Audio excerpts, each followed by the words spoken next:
తాకట్లో ఉన్న బంగారాన్ని విడిపించి ఆ రోజున మార్కెట్ ధర కట్టి మిగిలిన డబ్బును మీకు అందిస్తుంది కొమ్మూరి గోల్డ్.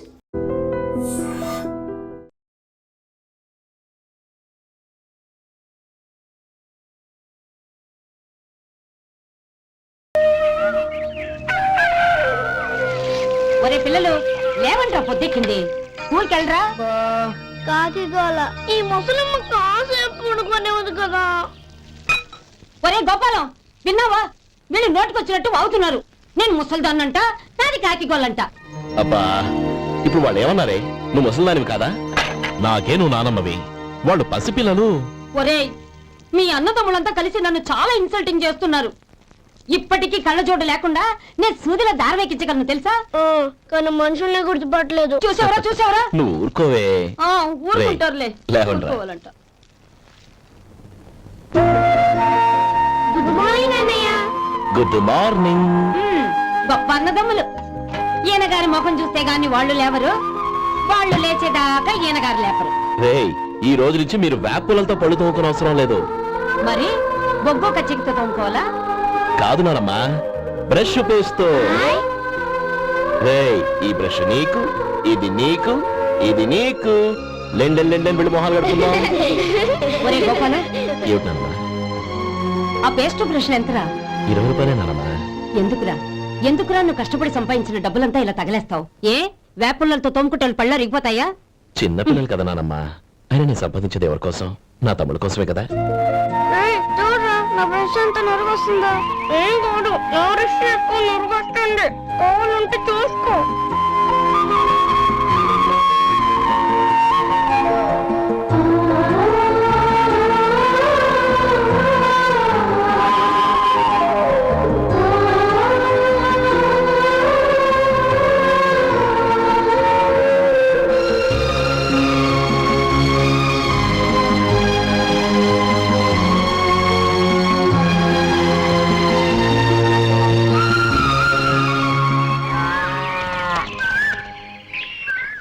రే గోపాలం, బజార్కి వెళదాం. సాయంత్రం తొందరగా ఇంటికి వచ్చాయి. రేపు వెళ్దాం నానమ్మా. సాయంత్రం నాకు ముఖ్యమైన పని ఉంది. నాకు తెలియనంత ముఖ్యమైన పని ఏముందబ్బా వీడికి?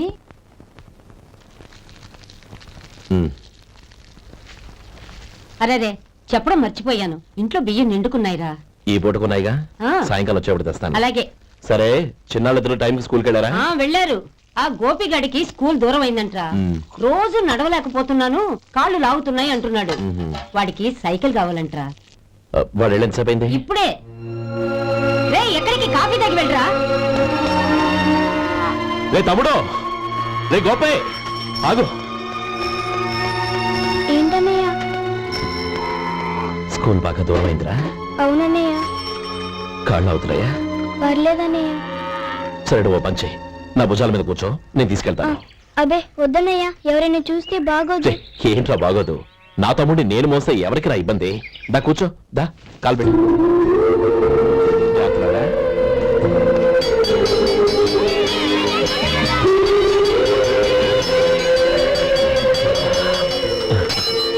చూసావా, స్కూల్ కరెక్ట్ టైంకి వచ్చేసాం. అవును, థ్యాంక్స్ అన్నయ్య. తమ్ముడు, డబ్బు చేతికి అంతగానే సైకిల్ కొనిస్తానే. అలాగే అన్నయ్య. టాటా అన్నయ్య. టాటా.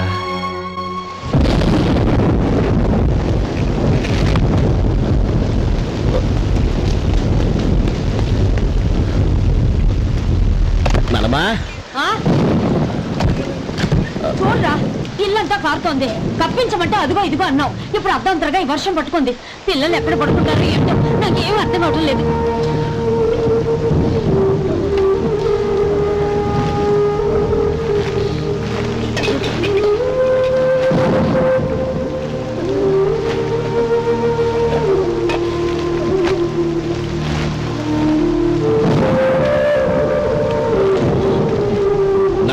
కింద వచ్చి పిల్లలకి పక్కై.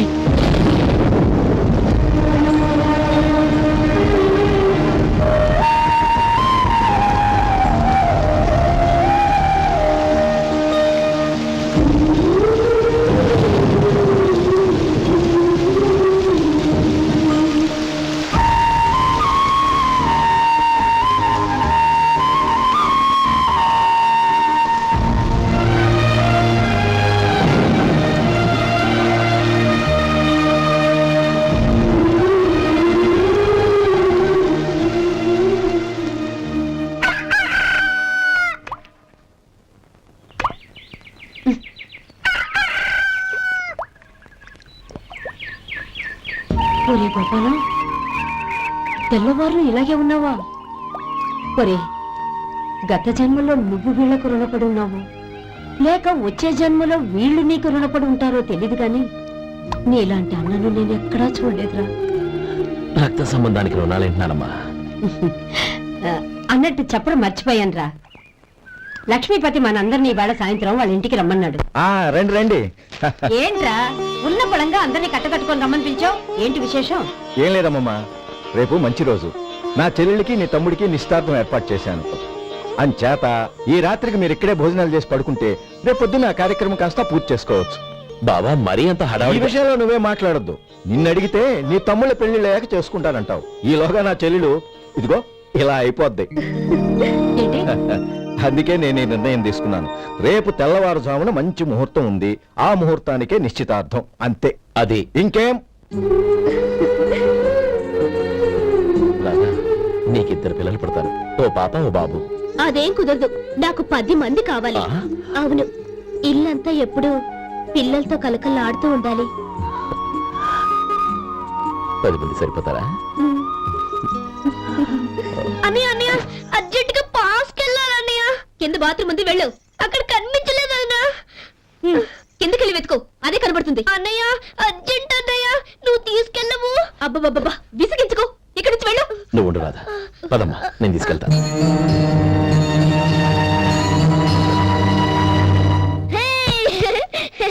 ఎంత మెత్తగా ఉందో, చాలా బాగుంది. భలే బాగుందన్నయ్య. హాయ్.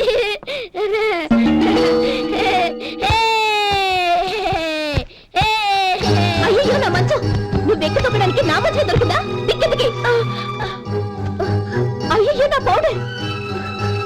ఏయ్, నువ్వు మనిషివా దున్నపోతువా? ఏయ్, నాది మీద దూకుంటున్నావా? నీ చుండ్రంతా నా కట్ట చేరగా నా పాలిటి సిరిగాళ్ళు దాపరించారు. ఏంటా చూపులు? బయటికి పోండి. రాధా, ఏంటి గొడవ? చూడండి, మంచం అంతా తొక్కేసి నా పౌడర్లు సెంట్లు ఎలా నాశనం చేశారు ఈ దెయ్యాలు.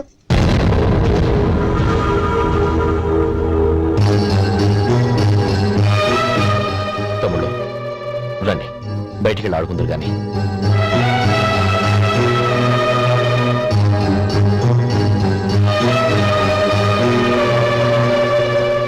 ఏమా, బావగారు తమ్ముళ్ళు నిన్ను బాగా విసిగిస్తున్నారా? విసిగించడం కాదన్నయ్య, ప్రాణాలు తీసేస్తున్నారు. పెళ్ళయి నేను ఆ ఇంట్లో కాలు పెట్టక ముందు రోజే ఆ దరిద్రుల్ని హాస్టల్లో చేర్పించేయాలి. అప్పుడే నాకు మనశ్శాంతి.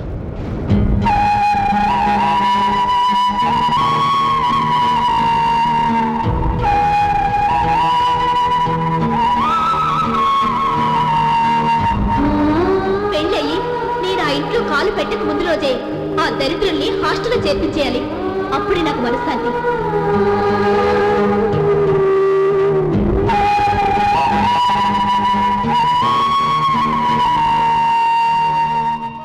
అది ఇలా ఇవ్వండి బాబు. నువ్వు వెళ్ళి కొబ్బరికాయలు తీసుకురా నాయనా. అలాగేనండి. అమ్మా, ఆ పూలు అక్కడ పెట్టండి. ఇవ్వండి. ఏంటి బావా నువ్వు అనేది? అవును బావా, నాకు ఈ పెళ్లి సరిపడదు. నీ చెల్లెలకి వేరే సంబంధం చూసుకో. నీకేమన్నా మతిపోయిందా? ఏం మాట్లాడుతున్నావో తెలిసే మాట్లాడుతున్నావా? అయినా నా చెల్లికి వచ్చిన లోటేంటి? నా కాబోయే భార్య నా కుటుంబంలో ఐకమత్యం పెంచుతుంది అనుకున్నాను, కానీ పెళ్లికి ముందే నా తమ్ముళ్ళని నా నుంచి విడదీయడానికి ప్రయత్నిస్తుంది అనుకోలేదు. తన అన్నదాంట్లో తప్పే ఉంది బావా. ఏ అమ్మాయి అయినా పెళ్ళైన తర్వాత తన భర్తతో సంతోషంగా ఉండాలని కోరుకుంటుంది. అయినా నీ తమ్ముళ్ళని హాస్టల్లో చేర్పిద్దామంది కానీ నడి రోడ్లో వదిలేద్దామనలేదుగా. నా నుంచి వేరు చేయాలనే ఆలోచన వచ్చాక అది హాస్టల్ అయినా నడి రోడ్డైనా ఒకటే బావా. బావా, తొందరపడుతున్నావు. నీకేమీ లేకపోయినా నా చెల్లెల్ని ఇష్టపడిందని నువ్వు సుఖంగా బతకడం కోసం నేను ఎన్ని ఏర్పాట్లు చేశాను తెలుసా? 50 ఎకరాల పంట పొలాన్ని నీ పేరు రాసి రెడీగా ఉంచాను. ఈ ఇల్లు కూడా నా చెల్లెలి పేరు రాశాను. నా తమ్ముళ్ళని నా నుంచి దూరం చేసే ఏ ఆస్తి నాకు అక్కర్లేదు. బావా, ఊరందరినీ పిలిచాను, నిశ్చితార్థానికి ఏర్పాట్లు చేశాను. పెద్దలందరూ వచ్చి కూర్చున్నారు. ఇప్పుడు అర్ధంతరంగా నిశ్చితార్థం ఆగిపోతే నా చెల్లెలి జీవితం ఏమైపోతుందో ఒక్కసారి ఆలోచించు. అందుకే బావా, నిశ్చితార్థానికి ముందే ఈ నిర్ణయం తీసుకున్నాను. దయచేసి నన్ను వదిలే. బావా, నా చెల్లెలు నీ పైన మోసపడిందని నీకు మిల్లులో పనిచ్చి నెల నెలా జీతం ఇస్తున్నాను. మమ్మల్ని కాదని ఎలా బతకగలవో ఒక్కసారి ఆలోచించు. బావా, గడ్డి తిని పశువులు కూడా బతుకుతాయి. కానీ జీవించడానికి మమతానురాగాలు కావాలి. నేను జీవించడానికి ఇష్టపడతాను. బతకడానికి ఎన్నో మార్గాలున్నాయి. వస్తాను. గోపాలం, ఒక్క మాట గుర్తుంచుకో. ఏ తమ్ముళ్ళ కోసమైతే నువ్వు నా చెల్లిని వద్దనుకుంటున్నావో అదే తమ్ముళ్ళ జీవితాల్లోకి సంపాదన, పెళ్లి అనేవి రాగానే నిన్ను నిర్దాక్షిణ్యంగా నడి రోడ్డు మీద వదిలేసిపోతారు. అప్పుడు తెలుస్తుంది నీకు నా విలువ, నా చెల్లెలి విలువ. చూడు లక్ష్మీపతి, ఏ రోజైతే ఈ ప్రపంచమంతా ఉదయించే సూర్యుడి కోసం పడమటి వైపుకు తిరిగి ఎదురు చూస్తుందో ఆ రోజు నీ కోరిక నెరవేరుతుంది. ఓహో, అంత గొప్పవాళ్ళ నీ తమ్ముళ్ళు? గొప్పవాళ్ళు కాదు, సామాన్యులు. అందుకే నాకంత ధైర్యం.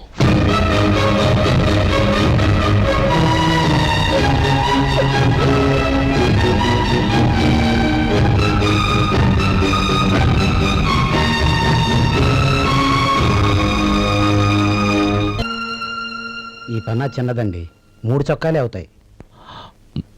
నాకు వదిలేవయ్యా, నా తమ్ముళ్ళ కుట్టు చాలు. మీ తమ్ముళ్ళని చూసి చాన్నాళ్ళైందండి. ఇప్పుడు ఏం చేస్తున్నారు? పెద్దోడి పేరు మధు, రెండోవాడు గోపి, ఆఖరోడు శేఖరం. శేఖరం పట్నంలో డాక్టర్ చదువుతున్నాడు. రెండో తమ్ముడు గోపి ఇన్స్పెక్టర్ ఉద్యోగానికి సెలెక్ట్ అయ్యాడు. హైదరాబాద్ లో ట్రైనింగ్ అవుతున్నాడు. పెద్ద తమ్ముడు మధు హోటల్లో పనిచేస్తున్నాడు. వాడికి చదువు అప్పలేదు, కానీ వాడికి రాని పని అంటూ ఏదీ లేదు. ఎప్పుడు ఖాళీగా ఉండడు, ఏదో పని చేస్తూనే ఉంటాడు. అది సరే గాని బట్టలు కొంచెం పొడుగు పెట్టి కుట్టు. ఎదిగే పిల్లలు. ఎదిగే పిల్లలు ఏంటండి బాబు, ఎదిగేసిన పిల్లలు. చాలా చాలా ఆపవయ్యా, వాళ్ళకి పెద్ద వయసే ఉందని. అయినా వాళ్ళ వయసుల గురించి నీకెందుకు? దిష్టి పెట్టకు. నేను చెప్పినట్టు కొంచెం పొడుగు పెట్టి కుట్టు. అలాగేనండి.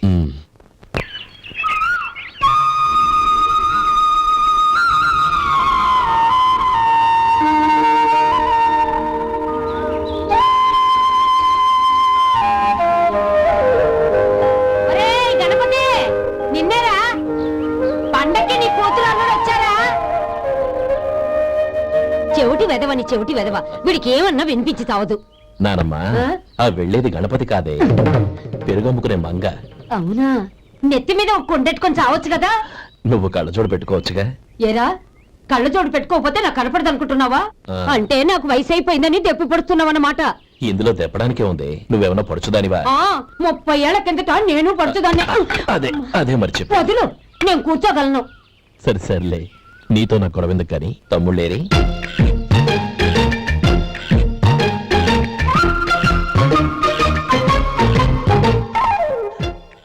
అనయ్య, డ్రెస్ చాలా బాగుందన్నయ్య. చచ్చా, ఏ బాగున్నాయిరా, మరీ పొడుగైపోయాయి. అక్కడికి పాపం ఆ టైలర్ చెప్తూనే ఉన్నాడు, నేనే వినిపించుకోలేదు. తప్పంతా నాదే. నువ్వు తప్పు చేయడం ఏంటన్నయ్య? అన్నయ్య, నువ్వు కళ్ళు మూసుకో. దేనికిరా? ముందు మూసుకో చెప్తాను.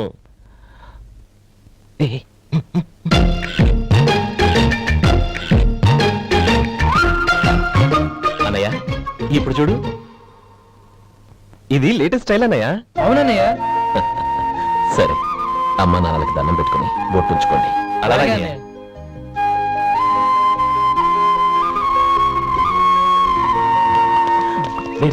అటు చూడు నానమ్మ, ఓ ఆట పెడతావా? ఓకే. నానమ్మ, మా బట్టలు ఎలా ఉన్నాయి? పెద్దన్నయ్య కుట్టించాడు.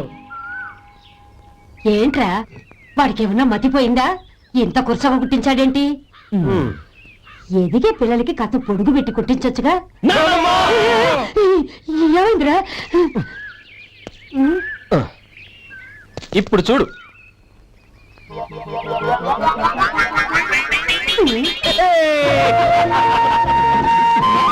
ఏమంటే ఆ కోటి గంటలు మీరును నన్ను చిన్న పిల్లలు అయిపోతున్నారు. నా దగ్గర పెట్టుకున్నారంటే కాళ్ళు వినపడతాను, జాగ్రత్త. ఒరే గోపాలం, చూడరా ఎలా ఏడిపిస్తున్నారు.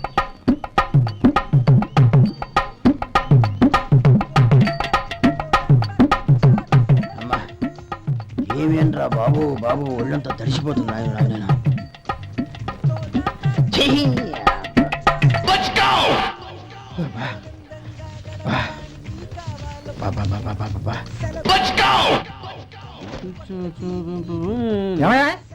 వచ్చేంతసేపు అయింది.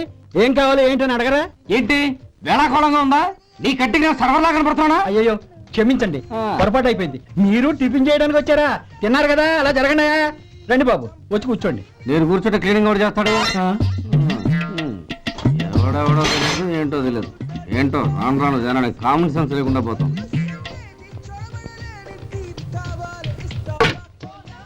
ఆ? ఏందా ఇది? నేను ఉల్లిదో చెప్తే ప్లేన్ దో తీసుకొచ్చా. అంతే కదా, ఒక్క నిమిషం. ఇదేంటి? ఉల్లి ఇది దోశ, రెండు కలిపితే ఉల్లి దోశ. ఉల్లి దోశ. కానీ